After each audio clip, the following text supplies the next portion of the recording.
Hello dear students, स्वागत है आपका अपना प्यारा यूट्यूब चैनल जिसका नाम है ईटीसी हब।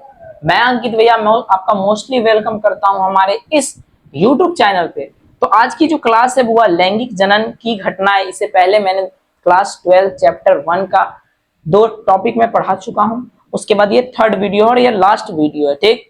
तो वो वीडियो आपने नहीं देखी तो पहले जाकर वो वीडियो देखिए, उसके बाद आइए ये वीडियो देखिए तो आपको अच्छे से समझ में आएगी। तो बिना किसी देरी के आज के सेशन को, आज की इस क्लास को हम स्टार्ट करते हैं। चलिए, अब क्या है बुआ, आज की क्लास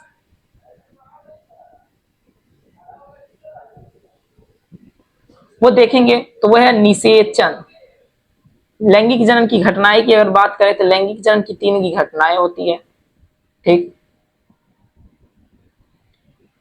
लैंगिक जनन की 3 घटनाएं होती है। पहले निषेचन पूर्व घटना, निषेचन और निषेचन पश्चात। यानी निषेचन से पहले क्या होती है, निषेचन में क्या होती है और निषेचन के बाद क्या होती है। और यही टॉपिक लास्ट टॉपिक है इस चैप्टर का। निषेचन पूर्व घटना की अगर मैं बात करूं, निषेचन पूर्व घटना की अगर मैं बात करूं, कहता है निषेचन से पहले होने वाली सारी घटनाएं निषेचन पूर्व घटनाएं कहलाती है। निषेचन से पहले जितने भी घटनाएं होंगी वो निषेचन पूर्व घटनाएं कहलाएगी। इसमें क्या होता है, यह 2 प्रकार के होते हैं। पहला तो युग्मक जनन होंगे और दूसरा युग्मक स्थानांतरण होंगे, ठीक।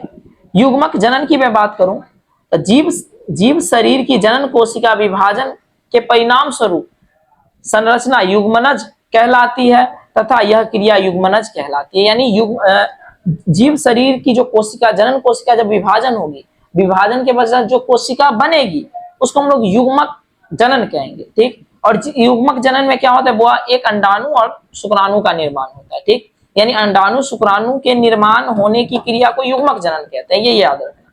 युग्मक जनन भी 2 प्रकार के होते हैं, एक होते हैं समयुग्मकी, दूसरा होता है विषम युग्मकी।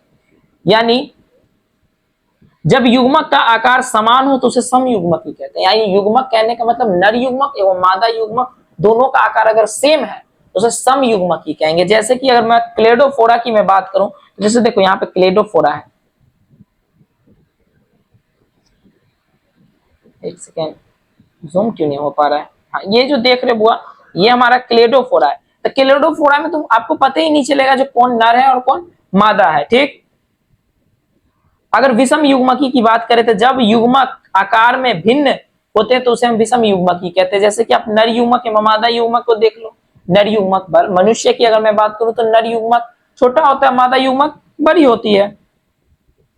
आगे ये हो गया युग्मक जनन। अब युग्मक का स्थानांतरण होता है, यानी कि नर युग्मक तथा मादा युग्मक को एक दूसरे के निकट पहुंचाना ही क्या कहलाता है, हमारा युग्मक स्थानांतरण, ठीक। बस इतना, यानी नर तथा मादा युग्मक को एक दूसरे के निकट लाना ही हमारा युग्मक स्थानांतरण कहलाता है।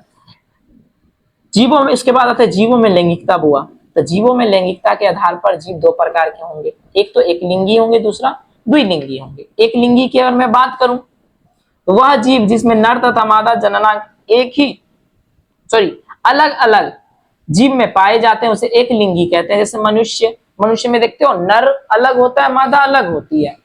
पपीता, खजूर, जानवर, ये सब जो हो गए वो एक लिंगी जीव है। और द्विलिंगी जीव की मैं बात करूं तो वह जीव जिसमें नर तथा मादा जननांग एक ही जीव के अंदर पाए जाते हैं उसे हम लोग द्विलिंगी जीव कहते हैं। जैसे केचुआ, स्पाम, गोल कृमि, पीता कृमि, ये सब जो देख रहे हैं ये द्विलिंगी जीव, ठीक। अब ये था निषेचन से पहले वाली घटना। और वो निषेचन के बाद, निषेचन में क्या होती है, कहता है नर युग्मक तथा मादा युग्मक के संयोजन की क्रिया निषेचन कहलाती है। संयोजन मतलब होता है बाबू हमारे मिलना। क्या होता है, मिलना।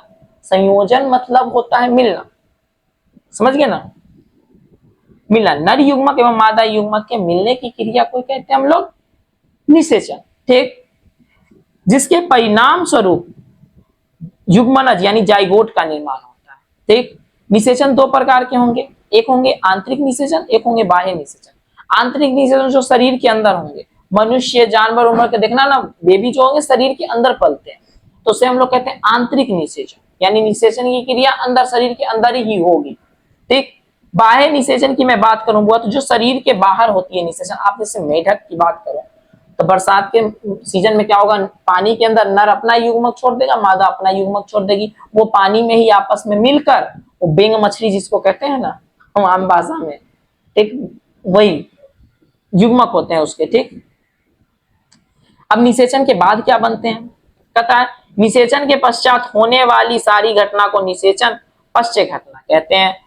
निषेचन के पश्चात युग्मनज का निर्माण होता है, युग्मनज विकसित होकर भ्रूण का निर्माण करता है, भ्रूण ही बेबी कहलाता है। जब गर्भ में बेबी 1 से लेकर 9 मंथ तक रहता है ना, उसी को भ्रूण कहते हैं, ठीक। युग्मनज क्या है, कहता है द्विगुणित युग्मनज का निर्माण लैंगिक जनन कोशिका करने वाले में सर्वव्यापी है, यानी लैंगिक जनन जितने भी जीव करते हैं उसमें युग्मनज का निर्माण होता ही है।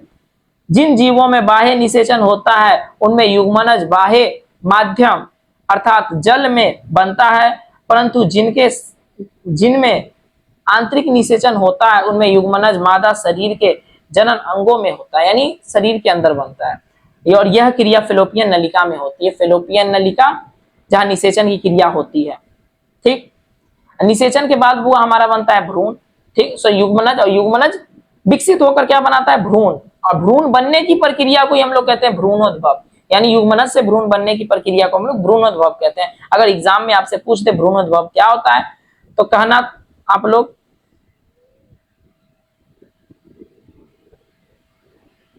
कहना जो युग्मनज से भ्रूण बनने की प्रक्रिया को भ्रूणोद्भव कहते हैं। अब जंतु में भ्रूणोद्भव की बात करें, कहता है जंतुओं में बाह्य अथवा आंतरिक भ्रूणोद्भव के आधार पर इसे 2 पार्ट में बांटा गया है।